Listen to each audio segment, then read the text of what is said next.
Hello, welcome to another episode of Soul Sessions with Deborah and Rob Maldonado, founders of Creative Mind. And we are so excited to continue our Spiritual Principles of Wisdom Traditions series. The summer series. Yes, and today we're talking about how to free yourself from past karma. How can you do that? A lot of people say, it's my karma. The karma's going to get you. Good karma, bad karma. Yeah. And so it's an important topic because it has entered not only our vocabulary, but our conceptual understanding of spiritual practices now. And so it's a good idea to really think about what are we talking about when we say karma. I hear a lot of my clients and students ask me, well, why is this person getting away with all these bad things they're doing? And what I thought your thoughts create your life. And if they're negative and they're bad, how come they get away with everything? And so it just feels like this idea of justice or injustice. And karma is often used as a way to find justice in the world. So I'm going to start with a little story. Are you ready for story time, Rob? Can I just add something about our approach? Sure. Because many people take these ideas very seriously. Of course, they're practicing Buddhism or Vedanta or some type of spirituality that talks about karma or includes karma in their theology. We're approaching it from a psychological coaching perspective. So not a religious. Yeah, we mean our interpretation is meant to be taken as just that, our own interpretation, and in the psychological sense. So there was a man who lived in a small town in a village, and he had a wonderful experience. He had a son was born, and so everyone in the village came to his house and said, "You are so lucky. You have a son. It's so exciting. You must be a lucky person." And the farmer said, "It could be good. It could be bad." The next couple of years later, the son grew up and he started working on the farm, and he kind of did a little error. He opened the gate and let the horses that they had used on the farm out, and they escaped. And everyone in the village came to the farmer and said, "Oh, what bad luck! Your son let those horses go. Now you don't have the animal power to do your farming, and it's so terrible, such bad luck." And he said, "Could be good, could be bad." Then a couple days later, those horses brought back a bunch of wild horses, and they all went back into the corral. So now he had like 3 times as many horses because of that experience. And again, the townspeople came and they said, "Oh, you're so lucky. That's such a lucky thing that happened to you." And he said, "Well, it could be good. It could be bad." Then the son goes out and he's trying to tame these wild horses. And he gets on one of the horses and it bucks him. He breaks his leg. Oh, the village says, "What bad luck. Now your son can't farm for you. You lost a hand, a working hand." And the farmer said, "It could be good, could be bad." Then the army came. There was a war in the neighboring towns, and they were gathering up young, able-bodied men to go and fight the war. And they couldn't take the son because he had broken his leg, so he wasn't able to fight. And again, the townspeople said, "Could be good, could be bad." And so, the townspeople said that what a good luck, and he said, "Could be good, could be bad." And so the story really demonstrates that we don't know from one event or one experience whether something's good or bad. Everything can have, if it plays out, things could be good or bad. And that's really the subject of what karma is, this idea of good or bad karma. Yes. So ultimately, all karma, and this is our interpretation of the way it's explained in the Gita and in the Upanishads, all karma is neutral. There is no good karma and no bad karma. Of course, the good and the bad is a subjective interpretation, meaning the individual says this is good for me or bad for me in that moment, like in your story of the farmer. Let's say for the ordinary person believes in that good or bad, that the goodness or badness of things are in the situations themselves. Yes. And when you see the situation, you're making an assumption from past experience of how to judge that situation. Yes. And in reality, there is no good or bad. So the proper interpretation from our perspective is that karma is neither good nor bad, but it's an important element, because the Gita explains that karma is, or understanding karma is really understanding the secret of action. What is going on when we take action in the world? And so I remember when we do our trainings, we talk about the person takes an action, and then the results we judge from the ego's perspective as positive or negative. And then, like anything else, if something's pleasurable, we're going to store that. If it's negative, we're going to store that in our conditioning. So we know how to predict the next time it happens. So that is classic conditioning, but also karma. We are creating our own karma by our judgment of things. Yes. So let's say it's closer to what in psychology is called operant conditioning. Classical conditioning is considered a little bit more of association, like the things that are in the environment when you get that reward or that punishment are kind of it's kind of recorded. both of them. Yeah, recorded as part of that negative or positive reaction. Well, isn't it a combination of both? Most things are, most things are. But operant conditioning is very similar to what the Gita describes as that conditioning effect that an action has on you. And it's really like an emotion, a pleasurable emotion or a repulsion.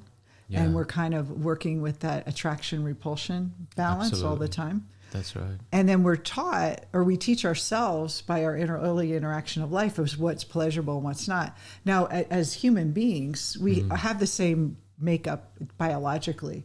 So many of us believe, have the assumption that fire feels hot, and getting physically harmed is painful. So we all share those things. But I think there's another element to what the meaning we put behind it, beyond just whether it's pleasurable or not. Yeah. The meaning of and the attachment that we have to things. So attachment plays into conditioning because it is our desire to get a certain result from the action. So a pleasurable result. Would it be? Most of the time. Yeah. But not always, right? Sometimes we take action just out of necessity, out of habit. Oh, okay. But even those actions, when we take those actions and we're attached to their result, they're having an impact on us. Meaning, you can think of it like that action is leaving a residue in your mind body that is stored up. So in Buddhism, they talk about how past karma begins to ripen at a certain time, and it starts to play out in your life. So it's very similar to that, because if you think, well, all the actions that I've taken in the past have left a residue in my mind body, what happens is that then I start to see the world through that lens, and I start to act through that karmic imprint, through those karmic imprints. It's almost like your ego's assuming what to expect based on the past, and then you're actually stepping into it. It's like you get what you expect or what you fear. Very similar to that, because we know that past conditioning then becomes like a way of doing things and a way of acting in the world in this automatic way, like our emotional template. Like because we never question it, meaning we never become aware of what was my conditioning in the past. We simply assume that that's the way things should be for us. So if we think about potential, if you never work on your karma, if you never burn up that karma, if you never examine it and you never bring it to awareness, you're essentially acting out of the limitations of your past. Whatever you experienced in the past, the conditioning, whether it be for you, whether it be good, bad, or somewhere in between, the sum total of that is what you're going to bring into the present moment. Would it also be what you think about, like action, not only what you do, but the constant thought? So let's say you're always having this thought, I'm afraid of people criticizing me. I'm afraid of people criticizing me. I don't want to put myself out there because I'm afraid of people criticizing me. And then you post something on Instagram, and guess what? The people criticize you because it's almost like you planted the seed in a way, or you're maybe seeing that part of your mind reflected back. So it's basically your karma, like you've created that experience in a way. Or maybe you have 100 people say, what a great post, and one person says, what a terrible post, and you're basically conditioned, like the ego looks for that one thing that it's afraid of. Is that a way of explaining it a little bit more too? Yeah, pretty much, because the proper understanding that we have of consciousness now is that we create our reality based on our language structure. We use language to structure the meaning of our reality. Not only that, like the actual kind of events and the things that we pay attention to. But there is a whole lot of kind of unspoken assumptions about who we are and what we can expect from the world that is coming from conditioning. In other words, that's our past karma. And therefore, those unconscious assumptions about who I am and what's possible for me become our reality. So what you worry about, actually, you can not attract more of it, but you're basically seeing that reality a lot more than if you didn't worry about something. So the worrying creates a karma. And we're taught and conditioned to worry about certain things that our parents worried about, or what an event created that made us worry. And then that becomes basically a part of our conditioning to worry about something. Well, let's simplify it. Yeah, okay. Because it is an important fact to know about karma and action. So let's say you're a B student most of your life. I'm not a B student. No, not you, of course. Okay. You were an A student. I know you're straight A. But let's say you're a B student most of your life in school, in college, on and on.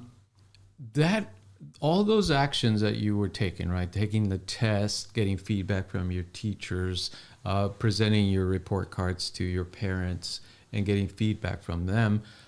All of those actions are stored in your mind body as I am a B student, which means there are deep-seated assumptions about who I am and what I can expect from the world. Now, as you grow up, you never expect to excel. You always expect to do maybe a little better than most people, but not superstar. Good enough. Yeah, good enough. Yeah, pretty good. Nobody's gonna call you out if you're a B student. You're doing okay, but you're not the best. So all those assumptions, there's nothing wrong with them, right? But they're going to limit your adult life now because you've never examined, is that true? Are those assumptions real, or are they just effects of my conditioning, of my past actions? And if they are, which most of the time they are, that means your job and the kind of money that you will make as an adult will essentially reflect that B student status. Well, the same thing with relationships. We always get the relationship that we've been conditioned to have. So if you've had a critical parent, or, and never felt like you fit in, you go out and try to meet people, it's going to be the same experience because that's your karma. It's not like, I think one of the big misconceptions about karma is like some force out there is giving you this karma and you have to live it out. Like it's this force, external force, but it's basically created because most of us are just absorbing as younger people just absorbing the world. We don't have that discernment yet. So we're absorbing and creating our karma early in life. And that's why we need to examine it so we can be free. So that, there's some schools that say, well, there's this kind of scoreboard in the sky, and it's like you did this and this, and we're going to measure you, and there's some other force judging you, but it's actually your own self that's doing the judgment. It's an interaction between you and the environment, both social environment, physical environment, everything. Because where does action take place? For human beings, it takes place in a physical environment, but really what's important to us is that social environment. Yeah. We're always very conscious of how am I going to appear to others? How are my actions going to appear to others? And so we become very focused on getting certain results that help us adapt, that help us be promoted in school, for example, right? The aim is to get the A or please the parents and please the teachers. So that those attachments then play into how we read the results that we get from the actions. And that becomes attachment, of course, that we're attached to getting certain results, and then we read those results as either negative or positive. They're positive, of course, if they're helping us move towards the A. They're negative if they're pulling us towards the C, based on our subjective experience. Well, another level of that, when you say that we identify with the external as personal. So an event happens and we think, I'm bad because this happened, or I'm a failure because, like, we start identifying with the results in life as our self-concept.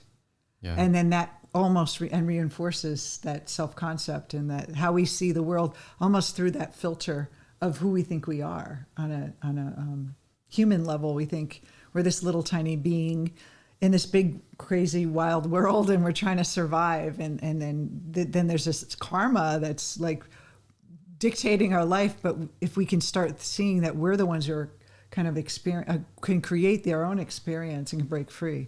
So before we go on to how do we free ourselves, just really quickly, like, why would we have karma? Like, what's the benefit of having conditioning? And I think I always say, it wouldn't be nice to not have to learn how to tie your shoes every day or get up every morning or remember people's faces. Like, karma or that conditioning is all about like helping us do the same things over and over. We learn how to drive, we learn how to ride a bike, all that's stored.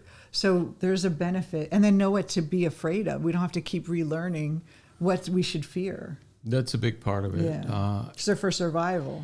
Yes, and there are a lot of ideas out there around kind of the sense of justice, like you were saying, that if you do bad things, you're going to be punished, and if you do good things, you're going to be rewarded. But again, karma doesn't work that way. It's neutral. In other words, you're simply reaping what you sow, meaning whatever you're attached to and whatever you're focusing on when you are taking action becomes part of your mind body. Then that becomes the way you see things and the things you expect to see in reality. So it's like a bubble, like you said, we're in this bubble of our own judgments. That's right. And our own fears, and we can't see outside of it in the beginning until we examine it. Yes, which means, and this is an important point, that you will not be able to see opportunities that are there present in your environment because you're in that bubble of just good enough, or, like in the example of the B student, you're caught up in that just good enough bubble. And you think it's your fate. You think that's as good as it gets. Therefore, that's what you perceive. Like, all I'm capable of, and this is all I'm capable of. This is why people settle in life. They settle for the boring job because they're like, well, this is as good as it gets, or I have to be responsible, or I'm not smart enough to do something else. I'm not talented enough to do something else. And then it feeds back to us. I'm not thrifty enough to create my own business, so I'm just going to stay in my little bubble. Yeah, so if you've ever wondered why it's so difficult to change kind of status and position in life, it's precisely because of conditioning or Karma. your karmic past. So your how can we karma. be free? How can we, let's talk about burning karma. I like that. Yes. It's not like getting a letter and writing and burning it. Yeah. But, so the why does it exist? You hit the nail on the head, right? That if our mind body learns from every action that we take, in other words, it learns what to expect and how to do it. We don't have to think through every new situation. We're kind of using that stored up karma, that learning from past experiences, to understand the present situation. Mm-hmm. The only problem with that, of course, is that we're kind of going, we're sleepwalking through life, because our mind, our brain body is essentially acting out Like of its autopilot? karmic past instead of really experiencing the moment in this fresh, new way. Like we don't even stop to question things. We're like, oh, that's bad. That's good. Like we just have a reaction to it emotionally. Like either Yeah. we're attracted or repulsed by certain or fear or have fear around certain situations instead of opening it up and questioning, well, what am I really experiencing here? Like Yes. the farmer, well, I had a son. Yeah, that seems like a great thing, but he wasn't attached that this is going to be the greatest thing in my life and only good things can come out of having a son. Yeah. So if you're not seeing reality, if you're not seeing the moment, then you're essentially bringing all that past karma into the present moment, and that's the karma ripening, essentially, that you're bringing this past conditioning into the current moment, and therefore you're always getting the same results. Mm-hmm. That's why people get the same results, because You look at the world the same way. yeah, it doesn't matter what the opportunity is. If you are entering that space as this is who I am and this is what's possible for me from that past conditioning, that's what you're going to do with the current situation. That's why people repeat these patterns over and over. But the good news is that we can change. And the change comes through, like you were saying, that metaphor of we have to burn up this past karma. We have to free ourselves from past conditioning. And so how do we burn it? We Burning down the house. So basically, when you say burn, it's like energy. Very It's much so. It is a fuel. Yeah. Yeah, because if you think about, your mind body is storing all this up, meaning it's potential, it's energy within you. It's unexpressed potential. Yes, and it most of the time people are using it simply as kind of survival at the survival level, right? That it's operating instinctually, intuitively, and they just go through life kind of sleepwalking. But knowledge, the Gita says, higher knowledge of what is the true nature of the mind, what is the true nature of reality, and most importantly, who is the self that is experiencing all these things we call the world. That kind of knowledge burns up karma. Like you said, the light of like a light inside of higher knowledge, of divine wisdom in us, shines the light on the misperception.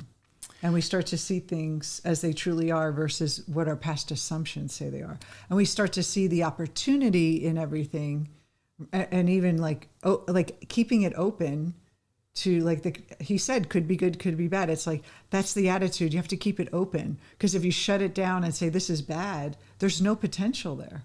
And then if you shut it down and say this is good, again, you're attached. So to be open to, maybe let's see what an opportunity is. I almost have a more openness to responding to life circumstances.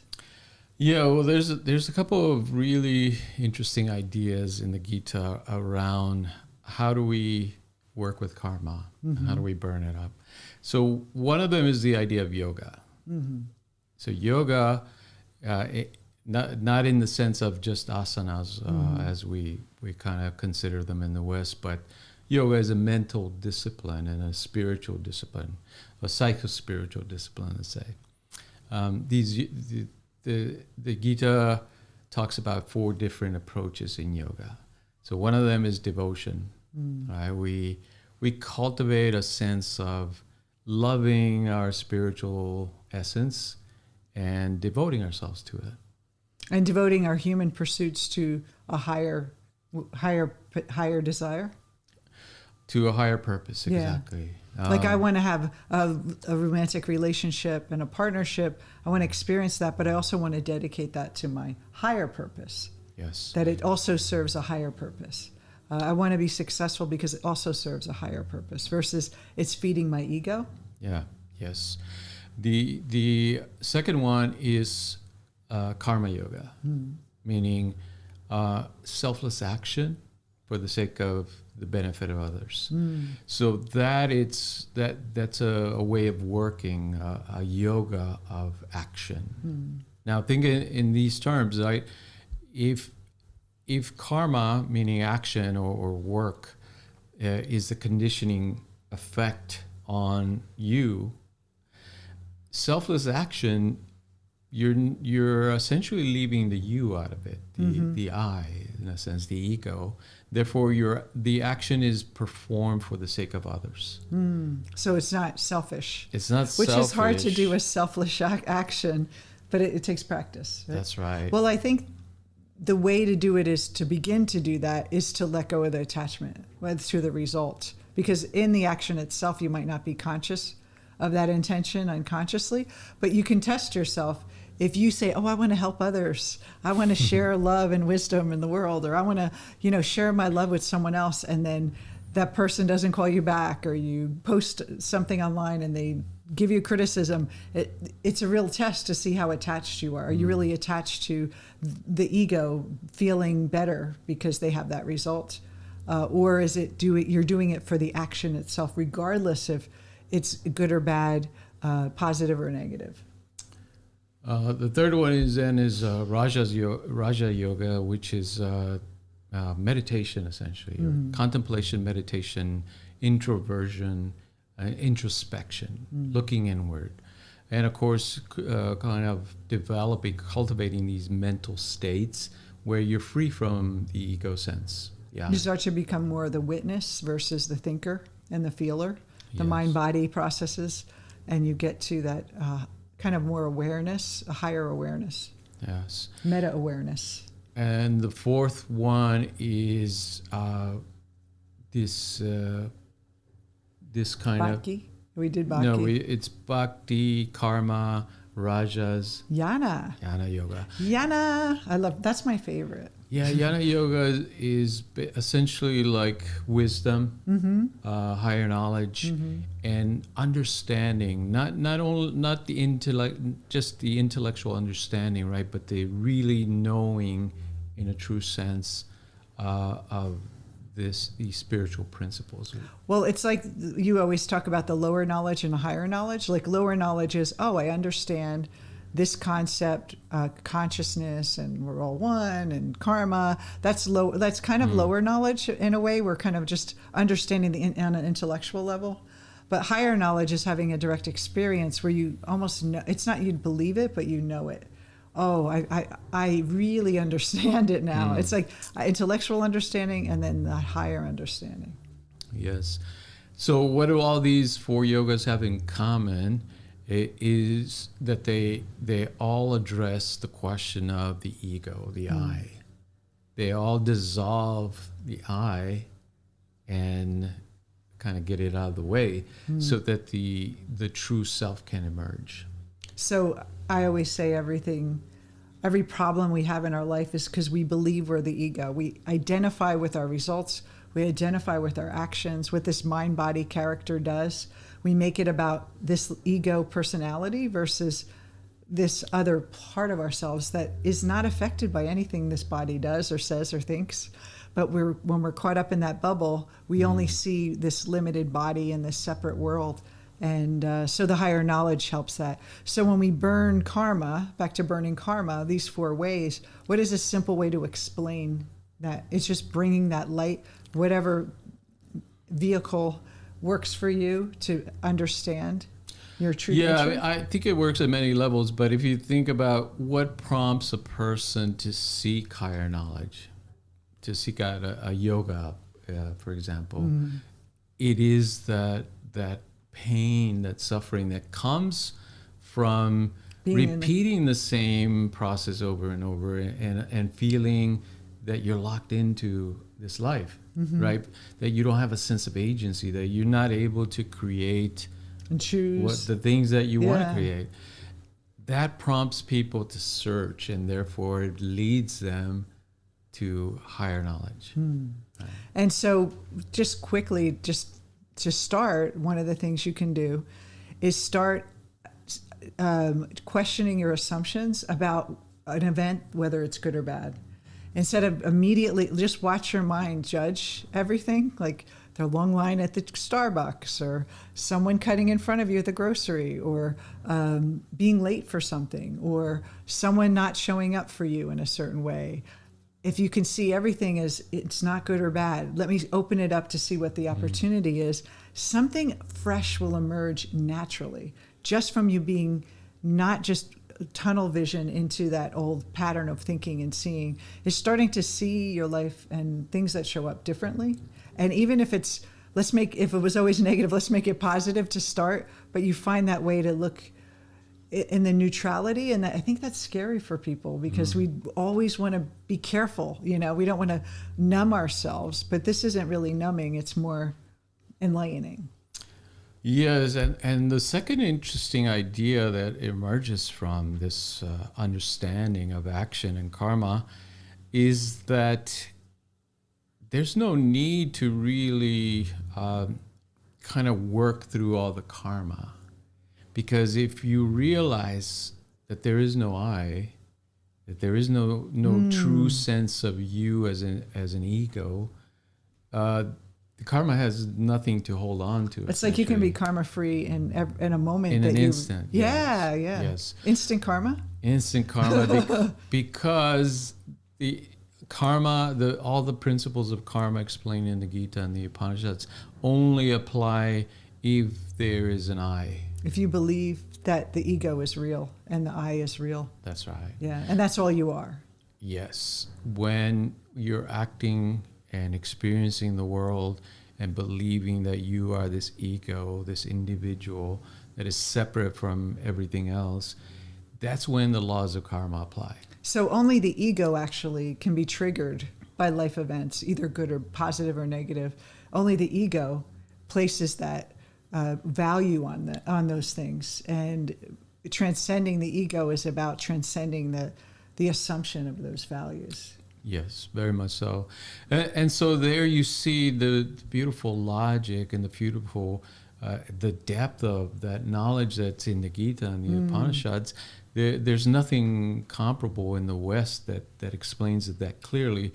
There are people, of course, like Meister Eckhart, who's a Christian mystic, who kind of perceived the same ideas through his experiences of God, but it's never presented in this very clear psychological way as it is in the Gita and the Upanishads, that you can be free of karma essentially if you let go of this false identity of yourself as an ego, as an I. So this is a juicy topic. We could talk for hours on this.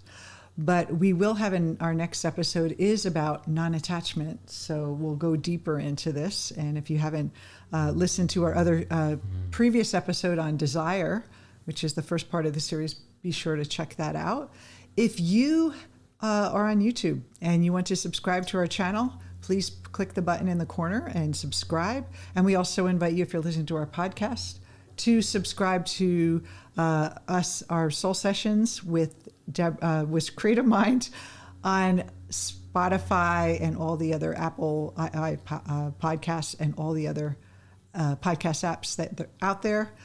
We hope to see you every week, and we're really excited for this summer series to burn up our karma, free ourselves from ego desires, and create something wonderful in our life.